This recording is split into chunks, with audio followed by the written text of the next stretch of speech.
Untold tales of wit, wisdom, and worldlands, where laughter lingers and lesson plans through shadows and sparks.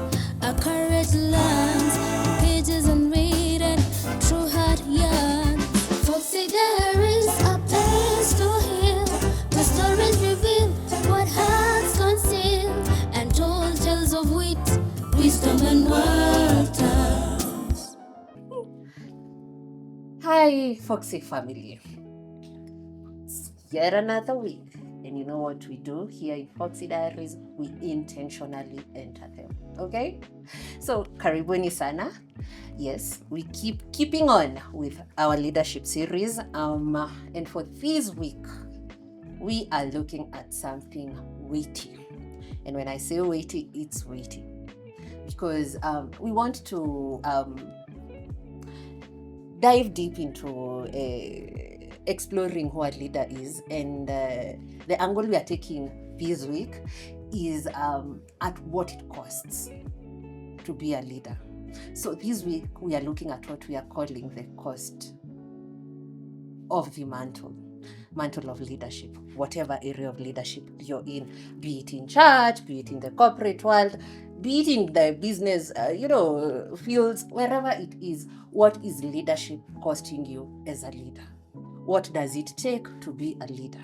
And before we dive deeper and deeper, my name is Mbogwa Sylvia. And my name is Grasha Maingi, always sipping something. Karibu sana. Ule auntie wa ma stories. Yes, and I have a hot one.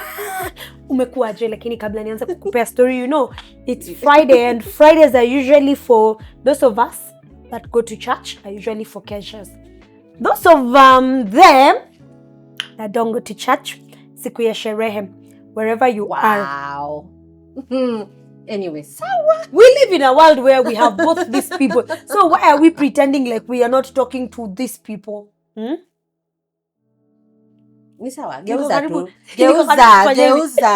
I was telling someone the other day, if you have sisters, you're very familiar to this. Definitely. Yes. But anyway, today we are talking, as Sylvia has said, today we are talking about the cost of the mantle. And I have a story. Today's story, I feel like today's episode is very close to heart. The love matters of the heart. And therefore, she waited for this moment, the ordination, the oil, the affirmation, years of serving in silence, praying behind the scenes, and watching others get platform. Now it was her turn. People clapped, prophecies flowed. She finally felt seen. But within weeks, the applause faded, the attacks came.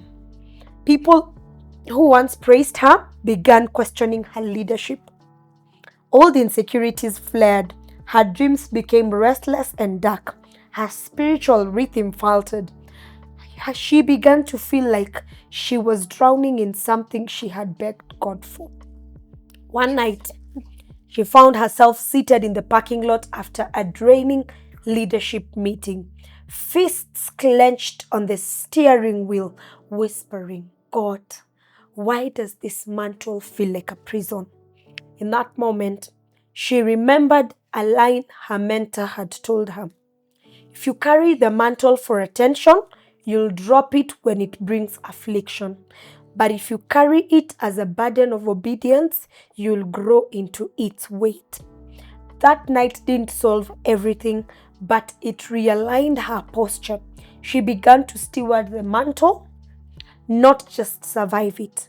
She returned to spiritual disciplines, opened up to trusted counsel, stopped faking strength, and started anchoring in grace. The warfare didn't stop, but her foundation deepened. Nice. I love it. I love it. What is a mantle? We begin from there. What is a mantle? Why do I really want to answer that?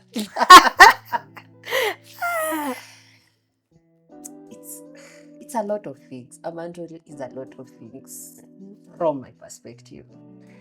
Depending on which page you're in A mantle can be a calling. A mantle can be an anointing. A mantle can be your area of service, Assignment, yeah. your area of assignment. So depending on which page you are, we can give the term mantle a different meaning. But that is definition according to Sylvia. And Sylvia Yes. might be right. Yes. Maybe. So that is what a mantle is. So whatever that area of life is that you're operating in or you've been entrusted to carry, what we are saying in today's episode is it has its fair cut out share of weight, of attacks, of pressure. Whatever it is that will weigh you down, because you will be weighed down. This is what we always say. Every territory that you get into was not a vacuum. It had its occupants. So you must be tested.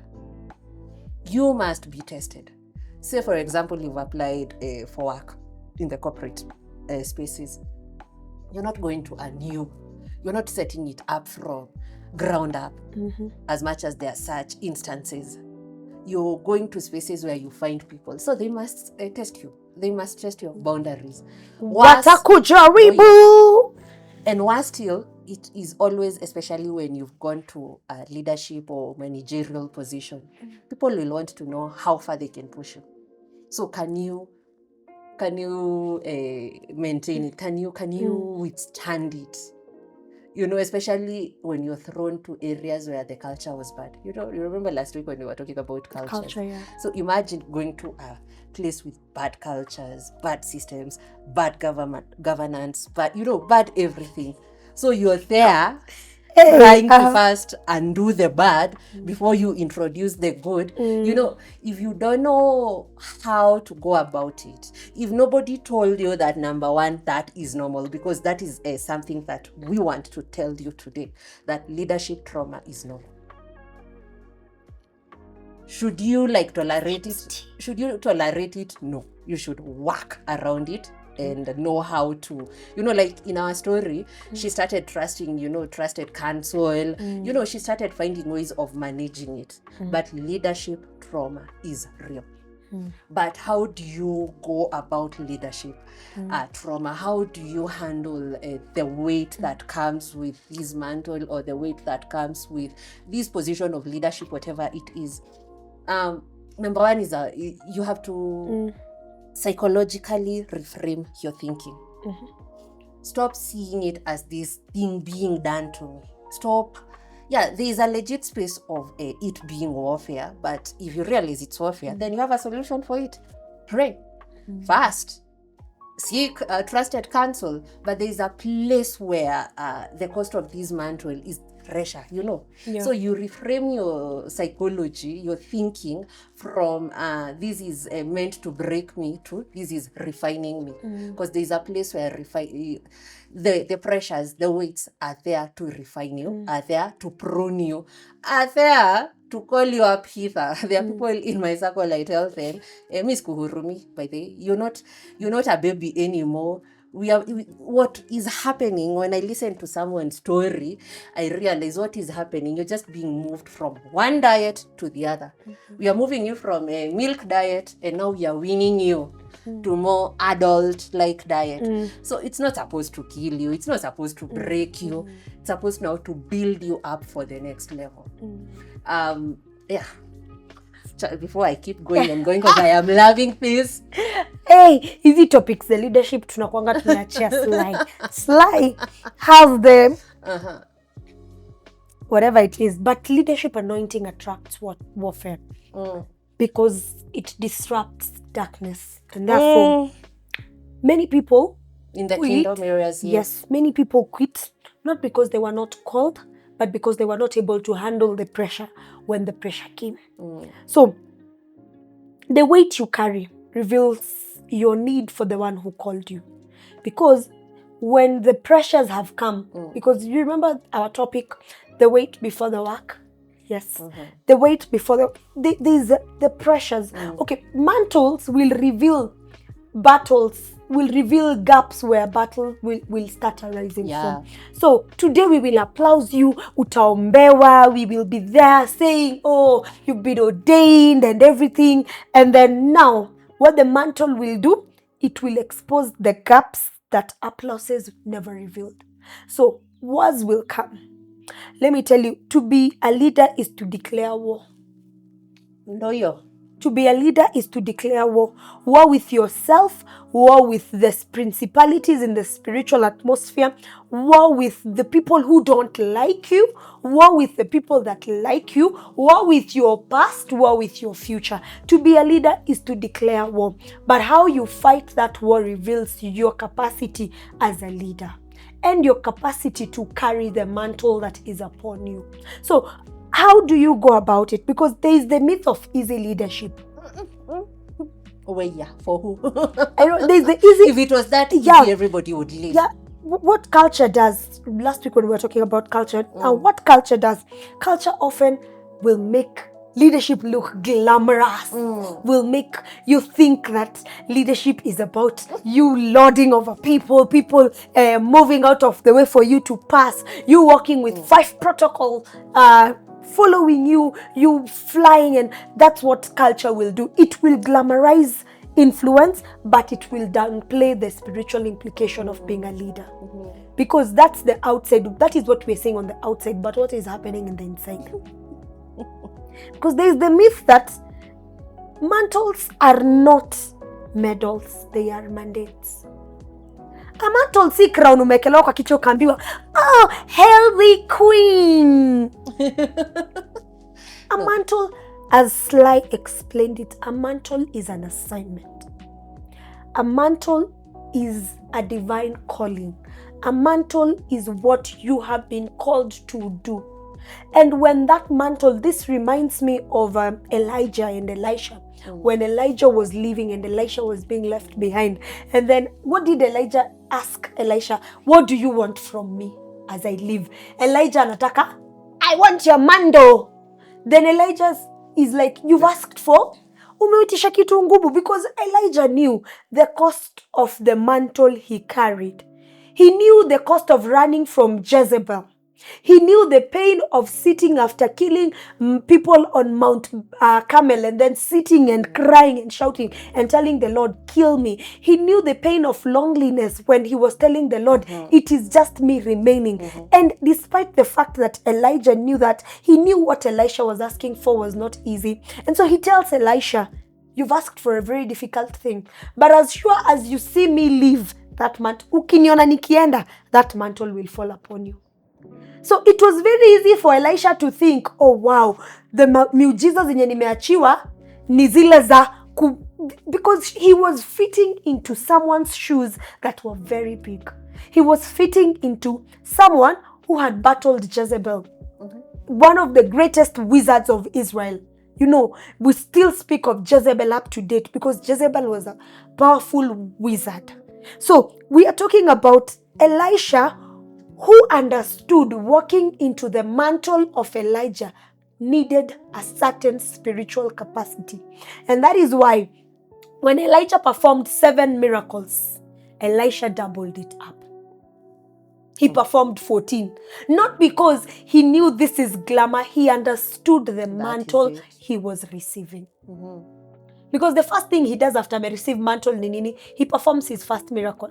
Ya kudivide Jordan apite. That was the first thing he did. You know, angefanya hivi, angeamua ile time yenye, I feel like na preach. Angeamua ile time yenye Elijah wakitembea akiulizwa na wale prophets, do you know your master is going? Do you know Elijah? If Elisha didn't understand the mantle he was walking into, do you know what I assume Elisha would have told them? Oh yes, I know, and I am the next in line. I am imagining that's what he would have said. Like, had he been one of us, Elisha would have said, oh wow, yes, najua anaishia, lakini nawasho mimi ndio na come after yeye.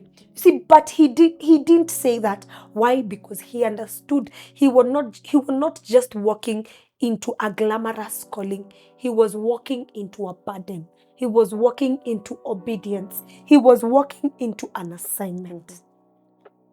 Kwanza ninyamazie hapo. No. Nafurahi kama nimeanza kukua mzito. No, I am loving it because in essence, what you're saying is there is always a price. Yes. And the question for you becomes is, are you willing, are you ready to pay that particular price? You see, again, rightfully what you said, most people are always interested in the fruits, the glamour, the medals, the influence, but rarely do people pause and ask, what does it take? What does it take to have people back you up? Do you realize it takes you sacrificing your time and being fully present for these people for there to be a repercussion that the same people will show up for you in the same, if not, actually mostly it's always in bigger, greater capacity than you ever showed up for them. But you see, you had to sow a seed somewhere. You had to labor. So it's not something that you go to a shelf and pick. It's not like a supermarket shopping at I want, you pick and then you go and pay. No. It's something that takes time. It takes sweat. It takes, and these are the things that people don't want to do, but they want the fruit. And they're ever frustrated. Have you ever found yourself in circles where people ask, they've come into a position, say for example, which leadership position exists in your church? They say, hi, personal, let's deal with your church. Okay, assume youth leaders. Yes, say a youth leadership position. Say for example, maybe you've been the youth leader for the longest time, and there is a way you work with people, and then for some reason you step aside and someone else steps in, and you're narrating the story of my life. They want to command the same results, the same kind of influence that you've been commanding for the longest time. And when they don't get that, they start being mad, they start being frustrated, and they start asking, kwa nini, oh, you don't honor me, or you don't respect me, or all these things, because they want what you've been having, but they're not ready to put in the work that Krasha put when she was in that leadership. They think it's just waking up and calling people and people showing up. Do you know how hard it is dealing with adults, especially? For an adult to show up, leave alone 2, 3, 4, or 10, this is something that you're doing somewhere. Remember that episode we did of authority, where your authority, what powers your leadership? That is part of what the works are. Do you pray? Do you control these things? Because remember, at the end of the day, there's this phrase, and it's true, and I agree, that life is spiritual. You must come from somewhere for you to manifest it, or in the physical. So are you willing to put in the works? That is the question we are asking today. And as we ask that question, because I think we are almost winding up, but before we get to the winding up part, as we ask that question, I'd want to invite leaders into a space of healing. I love healing. I'm called into the healing ministry. And so I'd want to invite leaders into a space of healing, because anointing doesn't erase humanity. That mantle will not erase your human side. That mantle will not erase the hidden wound you are hiding. So are you leading from a place of a safe space, from a place of healing, or you're leading from a place of hidden wounds? Because there are people who are reacting due to hidden wounds. There's a wound you're battling with physically, emotionally, spiritually, and then you're leading from that point, because what anointing will do, it will just expose that hidden wound.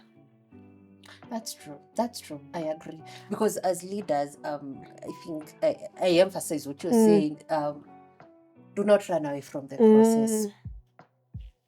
Do not run away from that process of pain. Don't hide it, because eventually it shows, it cracks, it brings you down. So as a leader, face the process. As a leader, embrace it. Yes. If you cannot do it alone, there is that place of trusted counsel. Yes. Look for people Safe who are, space. Yes. Look for those people and explore your matter. Talk about it until you're able to come out of it. Because there are people who will, the tough kind of loving, something that I love doing with all my heart. The people who love you back toughly, back to your place of a proper functionality. So never run from don't pretend. Basically, that is what you're saying. Don't pretend, don't hide, don't remember what we began by saying, that leadership trauma is real. It exists. So it's not just happening to you. It happens to every leader somewhere. As long as you're in a position of influence, whatever position it is, believe it. You're going through something and it's real, but there is always a way out. But you must pay that price, that cost. Yes. I think as we wind up, I'll say 3 things. A mantle doesn't just anoint you, it reveals who you are. And it reveals you to the people. Number 2, and this is very important, in line with what I was talking about, healing and emotions and humanity. Your mental health matters in ministry. Please guard your mental health. I think Sly atatupea topic ya mental health in ministry. Actually, that's we need one. Yes, we need one, because your mental health, you can be called and still be tired, anointed and emotionally overwhelmed. One of the most spiritual things a leader can do is rest. When you need it, do it. Your mental health is very important. And finally, the cost is real, but so is the grace. The cost of being a leader and the cost of carrying a mantle is very real.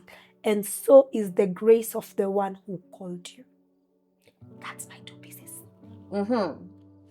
I love it. I'll pick it up from just hapo kwenye amesema rest, you know. Rest, retreat, recover. Retreat. If Jesus did it, wewe ni nani? Aki wewe ni nani? If Jesus once in a while would fall back and just go in hiding, to go and rest, you also need it once in a while. You need that alone time as a leader. And I think my parting shot in this whole the cost of the mantle episode, this is what I'll say, and it's something I think I've told 3 or 4 friends lately in this month, that what makes a gold and diamonds valuable is its ability to withstand pressure. That is why they do not melt when taken through fire. So don't melt when you're going through pressures. Don't melt when you're going through warfares and attacks and whatever that is. The glorious results of you coming out of this thing victoriously and, untouched, amani unscathed, is that you become valuable. If you come out victoriously, that is when people will begin looking for you, trying to understand how do you do it. That is what adds value. That is what makes you a resource, an asset in the kingdom and in the corporate world. And on that note, we put a pin on it. We put a pun. Hey, sasa tumetoka kwa international, tumeenda kwa Peter Pun. Hey, okay. Guys, kama unaniombeanga ukikuja hapa, I do nothing. We put a pun on that. Anyway, we put a pin on that. Lazima ikuwe wild. It's a wild start. Tutatoa wapi wild starts if we don't do this? Like, we forgive you. Our producer anatuangalia na macho mbaya tumaliza time. So we need to go. Guys, this Foxy Diaries, the tales of wit, wisdom and wild turns. Untold tales of wit, wisdom and wild turns, where laughter lingers and lesson plans through shadows and sparks. Our courage lands